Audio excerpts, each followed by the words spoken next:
Do you love running? Do you get sore after running? Do you get tight? Do you feel pain? If so, keep watching. Today, in this video, I'm going to talk about the best stretches after a run.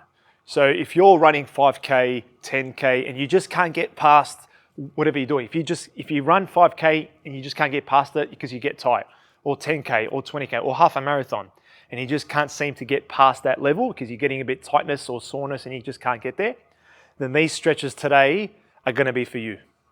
Number one on the list, Soleus Stretch. It's a calf. It's inside the calf. A lot of people, when they do calf stretches, they just do this, calf, and that's the gastro calf muscle. But this is the soleus, which sits on top a little bit on the top of the gastro. So it's very hard to get to, and that's not going to do it.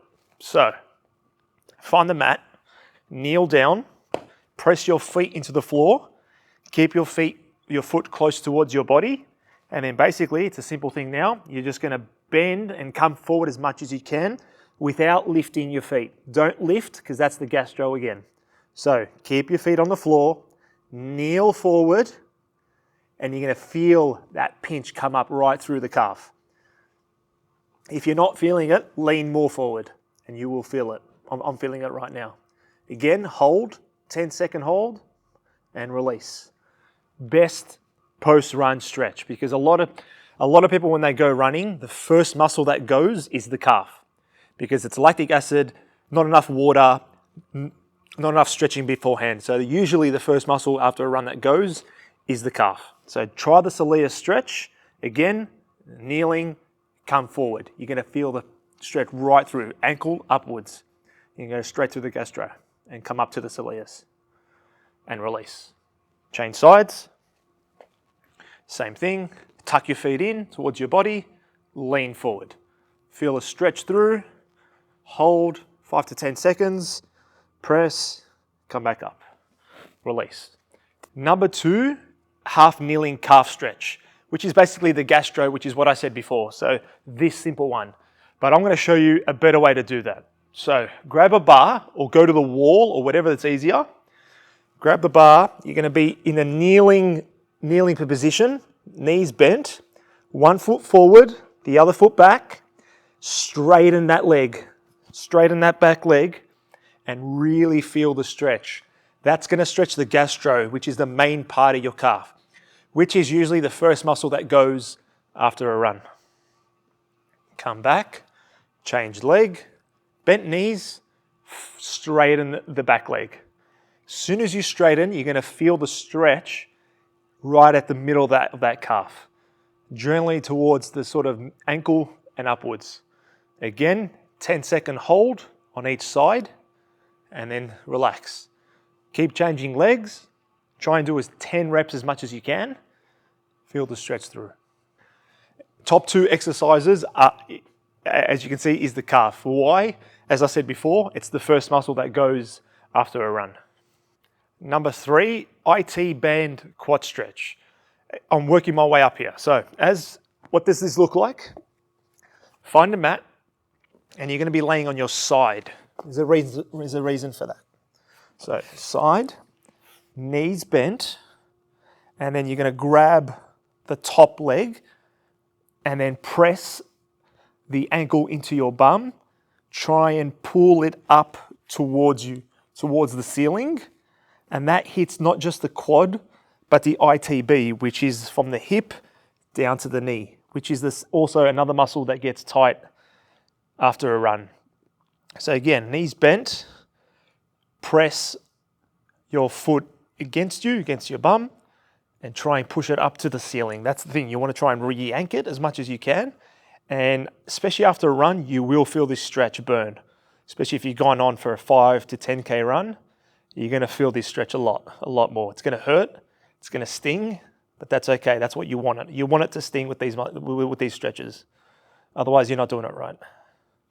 Change sides. This one, you can pretty much hold for, it doesn't have to be 5 to 10 seconds. You can hold it for a minute if you want. It's, there's no time for this one. So again, knees bent or leg bent, knee on knee. Grab the one that's on top and yank it and stretch through. So press against your bum, raise it to the ceiling, and then hold. So you just really want to hold the stretch for as long as you can, especially after a run when you're tired and sore. You're going to want to feel this stretch as much as you can. It's going to help relieve some of the tension through your ITB, but also your quads as well. And release. You want to do that maybe 5 to 10 on each side with as long as you can. Especially after a run, you just want to sort of ease yourself into all these stretches. Number 4, butterfly stretch. What does that mean? You're going to find a mat. You're going to have your feet together. And this is a stretch that we can all remember when we were kids. So it's called a butterfly stretch for a reason. So you put your feet together, knees on your leg, and you just swing your legs up and down like this. It's a dynamic stretch. It's going to get into your groins.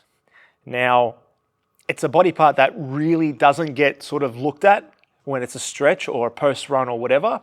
Groins generally get neglected when they stretch. A lot of people stretch hips, glutes, knees, ITBs, quadriceps, stuff like that.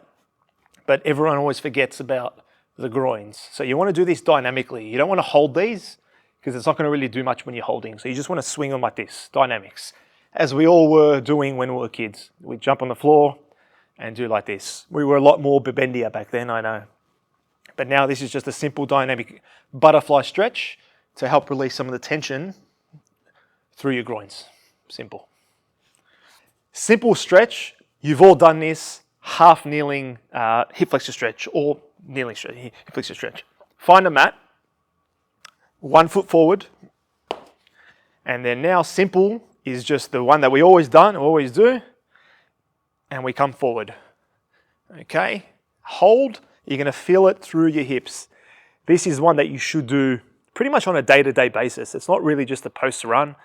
You should do it after every run, of course, but this is just a daily thing that we all do, especially when we're living in a sedentary life, sitting down a lot. This gets really tight. The hips get really brittle as we age, so you really want to get the stretch in as much as you can.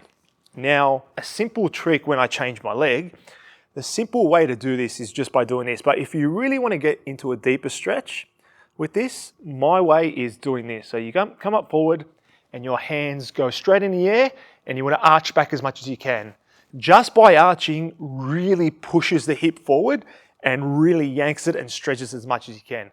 So you might feel a little bit of pain when you're doing this, but it's just a good, honest stretch to help release some of the hips tension through after your run. Especially when you're going on long runs, 5 to 10 Ks, 20 Ks, half marathons, you really need to start taking stretching seriously. Otherwise, when you get older, or as we are old, 40s, 50s, and 60s, the pain will be unbearable almost if you don't stretch. Those were my best post-run stretches. Please let me know how you go in the comments. Give them a go at your next run and you will love it. And of course, you know the rule. If you love that video, please hit that like and subscribe button and share the love.